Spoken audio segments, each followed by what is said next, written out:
গল্পটা ছিল সুরঙ্গের গল্পটা ছিল বানানোর কথা।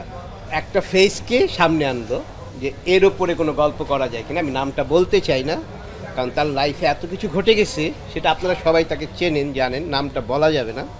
তার উপরে বেস করে এই নীলচক্র বানানো। গল্পটা একদম অন্য জায়গা থেকে আসছে। আসলে এইখানে গল্পের যেই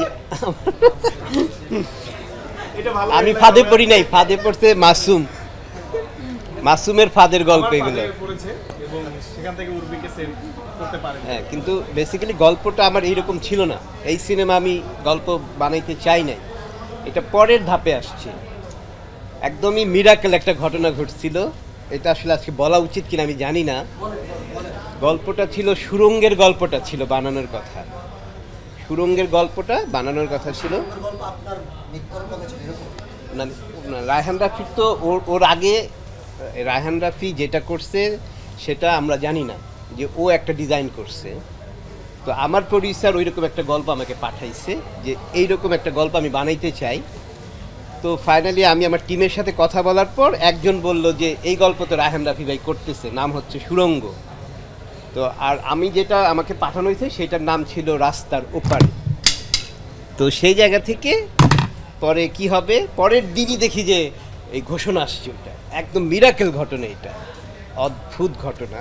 কারণ যদি প্রি প্রোডাকশন আগাইতো তাহলে কি হইতো, অনেক টাকা নষ্ট হইতো। তো মোশাররফ করিমকে নিয়ে কাস্ট চিন্তা ভাবনা করে এই জিনিসটা ভাবা হয়েছিল। তারপরে এখন কি করা যায়, তখন একটা ফেসকে সামনে আনলো যে এর ওপরে কোনো গল্প করা যায় কিনা। আমি নামটা বলতে চাই না, কারণ তার লাইফে এত কিছু ঘটে গেছে, সেটা আপনারা সবাই তাকে চেনেন, জানেন, নামটা বলা যাবে না। তার উপরে বেস করে এই নীলচক্র বানানো, একদম ট্রু ইভেন্টের উপরে।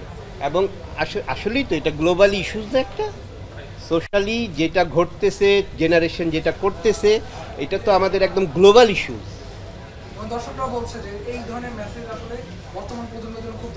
হ্যাঁ হ্যাঁ, এবং তারা আরও বলতেছে যে এরকম গল্প আমরা আরও চাই।